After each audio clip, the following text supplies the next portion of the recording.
अस्सलाम वालेकुम। आज की इस वीडियो को शुरू करने से पहले मैं दो बातें आपके सामने रखूंगा और यकीनन आप इन दोनों बातों के बारे में बहुत अच्छी तरह जानकारी रखते होंगे। सबसे पहली बात यह है कि आप जानते होंगे कि जो मैटर है इसकी फोर स्टेट्स होती हैं।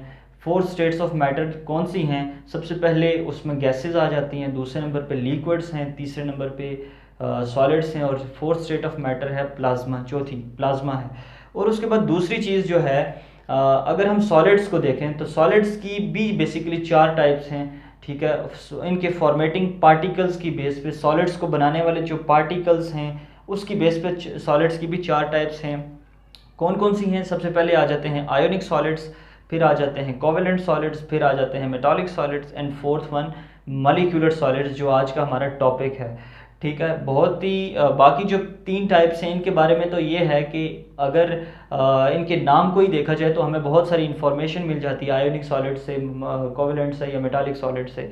जो मॉलिक्यूलर सॉलिड्स हैं ये थोड़ा सा इंटरेस्टिंग है, सो आज की इस वीडियो में हम इन्हीं मॉलिक्यूलर सॉलिड्स को एक्सप्लेन करने की कोशिश करेंगे। तो सबसे पहले अगर हम मॉलिक्यूलर सॉलिड्स को डिफ़ाइन करें तो मॉलिक्यूलर सॉलिड्स वो सॉलिड्स हैं जिनके बनाने वाले जो पार्टिकल्स हैं वो बेसिकली पोलर या नॉन पोलर मॉलिक्यूल्स या एटम्स होंगे। ठीक है, पोलर और नॉन पोलर का कॉन्सेप्ट इससे पहले एक वीडियो में मैं दे चुका हूँ कि इन दोनों के दरमियान डिफरेंस क्या होता है, polar molecules, polar covalent molecules और नॉन पोलर कोवेलेंट मॉलिक्यूल्स। यहाँ पर भी मैं आगे जाके आपको बता दूंगा। सबसे पहले इसकी अगर आप डेफिनेशन कंसल्ट करना चाहते हैं तो ये मैंने व्हाइट बोर्ड पे लिखी है, आप नोट कर सकते हैं। दो solid substances in which the particles forming the crystals are polar and non polar molecules और atoms of a substance are called molecular solids. ठीक है, ये है जी डेफिनेशन मॉलिक्यूलर सॉलिड्स की। ठीक है, मॉलिक्यूलर सॉलिड्स की अगर हम एग्जांपल्स की बात करें तो ice formation is the first example and secondly ये जो कॉमन एग्जांपल्स हैं ये मैं बता रहा हूँ। एक आ गई आइस फॉर्मेशन और दूसरी आ गई noble solidification of noble gases. Ice formation को अगर हम देखें तो आइस फॉर्मेशन कैसे होती है? आइस फॉर्मेशन में वाटर ड्रॉपलेट्स एक दूसरे के साथ स्पेसिफिक डिस्टेंसेस के ऊपर आपस में एक दूसरे को अरेंज करते हैं और वो सॉलिड स्टेट में कन्वर्ट हो जाते हैं। वैसे जो वाटर मॉलिक्यूल्स होते हैं इन लिक्विड स्टेट उनके दरमियान डिस्टेंसेस ज़्यादा होते हैं, जबकि वाटर मॉलिक्यूल्स जब सॉलिडिफाई होते हैं यानी कि आइस में कन्वर्ट होते हैं तो उनके दरमियान जो डिस्टेंसेस हैं, इंटरमॉलिक्यूलर डिस्टेंसेस हैं, वो कम हो जाते हैं और एक स्पेसिफिक डिस्टेंस के ऊपर मॉलिक्यूल्स अपने आप को फिक्स कर लेते हैं। और ये आगे ये एक एग्जांपल आ गई। इसमें चूंकि मॉलिक्यूल्स आपस में कंबाइन होके एक सॉलिड बना रहे हैं तो इसलिए एक मॉलिक्यूलर सॉलिड की एग्जांपल हुई। फिर इसी तरह दूसरी एग्जांपल मैंने बात की थी नोबल गैसेस की। नोबल गैसेस बेसिकली आपको पता है पीरियोडिक टेबल में 18th ग्रुप से बिलोंग करती हैं और जितनी भी नोबल गैसेस हैं उनकी जो इलेक्ट्रॉनिक कन्फिग्रेशन है वो ऑक्टेट रूल को ओबे करती है, उनका ऑक्टेट कंप्लीट होता है नोबल गैसेस का। अब नोबल गैसेस बेसिकली स्टेबल होती हैं। अब अगर हम नोबल गैसेस के मॉलिक्यूल्स को जो है सॉलिडिफाई करें, उनको एक स्पेसिफिक खास डिस्टेंस के ऊपर किसी तरह लाएं और सॉलिड स्टेट में कन्वर्ट करें तो वो जो सॉलिड होगा वो भी बेसिकली मॉलिक्यूलर सॉलिड की एग्जांपल होगी। ठीक है, वो भी मॉलिक्यूलर सॉलिड होगा। अब मॉलिक्यूलर सॉलिड्स की दो टाइप्स होती हैं। ठीक है, मॉलिक्यूल्स जो फॉर्मेटिंग मॉलिक्यूल्स हैं उसकी बेस पे मॉलिक्यूलर सॉलिड्स की दो टाइप्स हैं। अगर पहली टाइप देखें तो वो है पोलर मॉलिक्यूलर सॉलिड्स। ठीक है, और दूसरी टाइप है नॉन पोलर मॉलिक्यूलर सॉलिड्स। अब इनमें डिफरेंस क्या है? ठीक है, डिफरेंस अगर आप एग्जांपल्स देखें तो इजीली हमें डिफरेंस भी पता चल जाता है। जो हमारे पास पोलर मॉलिक्यूलर सॉलिड्स हैं, पोलर मॉलिक्यूलर सॉलिड्स की एग्जांपल्स हैं आइस एंड शुगर। अब आइस की ज़रा इसकी केमिस्ट्री पे चले जाएं। आइस जो है, आइस के जो फॉर्मेटिंग मॉलिक्यूल्स हैं वो बेसिकली वाटर मॉलिक्यूल्स हैं। अब वाटर मॉलिक्यूल्स के बारे में आपको पता है कि वो पोलर इन नेचर हैं। ठीक है, तो जब पोलर मॉलिक्यूल्स आपस में कंबाइन होकर कोई सॉलिड बनाते हैं तो वो पोलर मॉलिक्यूलर सॉलिड बनता है। ठीक है, इस तरह शुगर मॉलिक्यूल्स भी पोलर इन नेचर होते हैं, जब वो कंबाइन होकर सॉलिडिफाइड शुगर बनाते हैं तो ये भी एक बेसिकली पोलर मॉलिक्यूलर सॉलिड्स की एग्जांपल्स में आ जाते हैं। अब पोलर और नॉन पोलर के बारे में थोड़ा सा मैं बता देता हूँ। पोलर मॉलिक्यूल्स वो मॉलिक्यूल्स हैं जिनके जो एटम्स हैं उनके दरमियान इलेक्ट्रोनेगेटिविटी डिफरेंस एस्टेब्लिश्ड होता है। मतलब कि जब डिफरेंट एटम्स कंबाइन करके कोई मॉलिक्यूल बनाते हैं तो वो पोलर मॉलिक्यूल होता है। ठीक है, जब सेम एटम्स के दरमियान जो है वो आपस में कंबाइन करें तो वो नॉन पोलर मॉलिक्यूल होता है। मिसाल के तौर पे अगर हम आइस की बात करें, आइस के बनाने वाले जो पार्टिकल्स हैं या जो मॉलिक्यूल्स हैं वो बेसिकली वाटर है। वाटर H2O वाटर का फार्मूला है, और दो तरह के मॉलिक्यूल्स हैं, दो तरह के मॉलिक्यूल्स हाइड्रोजन एंड ऑक्सीजन, ये आपस में कंबाइन होकर वाटर बनाते हैं। तो water is basically a polar molecule. So polar molecule जब कंबाइन करके सॉलिड बनाएंगे तो वो पोलर मॉलिक्यूलर सॉलिड होगा, और नॉन पोलर मॉलिक्यूल्स यानी कि सेम एटम्स जिनके दरमियान इलेक्ट्रोनेगेटिविटी का कोई डिफरेंस नहीं है, वो कंबाइन करके आपस में कोई सॉलिड बनाएंगे तो वो नॉन पोलर मॉलिक्यूलर सॉलिड होगा। पोलर मॉलिक्यूलर सॉलिड्स की एग्जांपल्स हैं आइस एंड शुगर, और भी आप एग्जांपल्स देख सकते हैं। और नॉन पोलर मॉलिक्यूलर सॉलिड्स की एग्जांपल्स में आ जाता है जी iodine, sulphur, phosphorus and carbon dioxide. ठीक है, यहाँ पर पहले तीन तो सेम हैं। ठीक है, यहाँ पर एक क्वेश्चन पैदा होता है कि कार्बन डाइऑक्साइड है, इसमें तो दो डिफरेंट एटम्स हैं, दो डिफरेंट एटम्स के कंबाइन होने से कार्बन डाइऑक्साइड जो है ये बनी हुई है गैस। अब इसके दरमियान पोलैरिटी होनी चाहिए, इन एटम्स के दरमियान पोलैरिटी होनी चाहिए, और कार्बन डाइऑक्साइड को पोलर इन नेचर होना चाहिए, और इससे बनने वाला जो सॉलिड हो वो पोलर मॉलिक्यूलर सॉलिड होना चाहिए। ये क्वेश्चन एक है, लेकिन याद रखें जो कार्बन डाइऑक्साइड है ये basically non polar in nature है, जबकि कार्बन मोनोऑक्साइड जो है ये बेसिकली पोलर इन नेचर है। मैं ज़रा इसको एक्सप्लेन कर लेता हूँ। कार्बन डाइऑक्साइड को, कार्बन सेंट्रल एटम है और दो ऑक्सीजन एक ऑक्सीजन इस तरफ और एक ऑक्सीजन इस तरफ। अब कार्बन मैंने कहा ये नॉन पोलर इन नेचर है। कैसे नॉन पोलर इन नेचर है?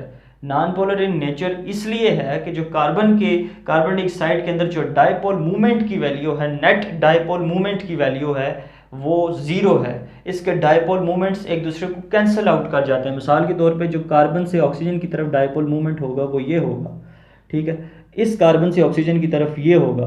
अब देखें दोनों डायपोल मूवमेंट्स एक दूसरे की अपोजिट डायरेक्शन में मूव हो रहे हैं, तो ये एक दूसरे के इफेक्ट को कैंसिल आउट कर देते हैं, जिसकी वजह से कार्बन डाइऑक्साइड जो है ये नॉन पोलर इन नेचर हो जाता है। जब carbon dioxide non polar in nature है तो इससे बनने वाला सॉलिड भी नॉन पोलर मॉलिक्यूलर सॉलिड कहलाएगा। ये थी टाइप्स मॉलिक्यूलर सॉलिड्स की। दो टाइप्स हैं, polar molecular solids and non polar molecular solids. अब अगर हम ये देखें कि कौन सी अट्रैक्टिव फोर्सेस हैं मॉलिक्यूलर सॉलिड्स के अंदर, तो बेसिकली दो तरह की अट्रैक्टिव फोर्सेस हैं जो मॉलिक्यूलर सॉलिड्स के जो मॉलिक्यूल्स हैं उनको आपस में होल्ड करके रखती हैं। एक है उसमें डायपोल फोर्सेस और दूसरी है उसमें वैन डर वाल्स फोर्सेस। ये दो तरह की फोर्सेस बेसिकली वीक फोर्सेस हैं, और इसी वजह से जो मॉलिक्यूलर सॉलिड्स हैं they are not so much tough and hard as compare to ionic solids or covalent solids, they are soft in nature.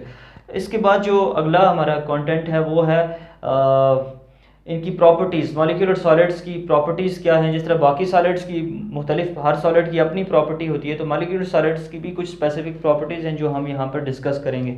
सबसे पहली प्रॉपर्टी ये है, क्या मॉलिक्यूलर सॉलिड्स के अंदर जो इनके बिल्डिंग ब्लॉक्स हैं या जो इनके फॉर्मेटिंग पार्टिकल्स हैं, जो इनके मॉलिक्यूल्स हैं, दे आर स्पेसिफिकली अरेंज्ड और नॉट, क्या वो उनकी जो एक स्पेसिफिक अरेंजमेंट है या नहीं है उनके अंदर? तो बिल्कुल जिस तरह आयोनिक सॉलिड्स के अंदर या फिर कोवेलेंट सॉलिड्स के अंदर जो उनके फॉर्मेटिंग एटम्स थे उनकी एक स्पेसिफिक अरेंजमेंट होती थी, यहाँ पर भी मॉलिक्यूलर सॉलिड्स के अंदर भी जो कॉन्स्टिट्यूएंट मॉलिक्यूल्स हैं, उनके जो एटम्स हैं वो स्पेसिफिकली अरेंज्ड होते हैं, स्पेसिफिक डिस्टेंसेस पे अरेंज्ड होते हैं, उनकी जो पोजीशंस होती हैं वो एग्जैक्ट पोजीशंस होती हैं। ये फर्स्ट प्रॉपर्टी है, they have regular arrangement of atoms in constituent molecules. फिर दूसरी चीज़ ये है सॉफ्ट एंड कंप्रेसिबल। क्यों होते हैं सॉफ्ट एंड कंप्रेसिबल? उसकी वजह यह है क्योंकि जो हमारे पास मॉलिक्यूलर सॉलिड्स हैं इनके दरमियान, मॉलिक्यूलर सॉलिड्स के अंदर जो अट्रैक्टिव फोर्सेस हैं, वीक अट्रैक्टिव फोर्सेस हैं, उस वजह से जो है ये इतने ज़्यादा हार्ड नहीं होते, सॉफ्ट होते हैं। सपोज़ अगर आप आइस को अपने हाथ में पकड़ के इस तरह मतलब प्रेस करें तो वो बिल्कुल सॉफ्ट फॉर्म में होती है, तो वो बिल्कुल प्रेस हो जाती है। ठीक है, तो ये है they are soft and they are compressible. फिर तीसरी है they are volatile and low melting and have low melting and boiling points. मतलब कि थोड़ी देर के लिए अगर हम इनको जो है ओपन एयर में छोड़ें तो ये वोलेटाइल इन नेचर होते हैं, इजीली गैशियस स्टेट के अंदर ये मॉलिक्यूलर सॉलिड्स कन्वर्ट हो जाते हैं। इसकी वजह ये होती है कि इनके मेल्टिंग बॉइलिंग पॉइंट्स जो होते हैं बहुत ही ज़्यादा कम होते हैं। मेल्टिंग बॉइलिंग पॉइंट ज़्यादा होंगे तो इनको ज़्यादा टेम्परेचर चाहिए होगा सॉलिड गैशियस स्टेट में जाने के लिए, तो क्योंकि लेस मेल्टिंग बॉइलिंग पॉइंट्स हैं, लो मेल्टिंग बॉइलिंग पॉइंट्स हैं, उस वजह से ये वोलेटाइल इन नेचर हैं। फिर अगली इसकी जो प्रॉपर्टी है वो है they are bad conductors of electricity because they have no free electrons in them, therefore they are bad conductors of electricity. फिर उसके बाद इनकी डेंसिटीज़ लो होती हैं। आप आइस को कभी वाटर के ऊपर छोड़ दें तो वो उसकी सरफेस के ऊपर ही जो है तैरना शुरू कर देती है। उसकी वजह यह है कि डेंसिटी जो है आइस की वो कम होती है, ठीक है। जो बेसिकली जो मॉलिक्यूलर सॉलिड्स हैं उनकी डेंसिटी कम होती है, ठीक है। फिर एक बहुत ही इंपॉर्टेंट प्रॉपर्टी है इनकी सॉल्युबिलिटी को अगर हम एक्सप्लेन करें कि ये सॉल्युबल किस में हैं। चूँकि दो टाइप्स हैं मॉलिक्यूलर सॉलिड्स की, दो टाइप्स हैं, एक है पोलर मॉलिक्यूलर सॉलिड्स और दूसरे हैं नॉन पोलर मॉलिक्यूलर सॉलिड्स।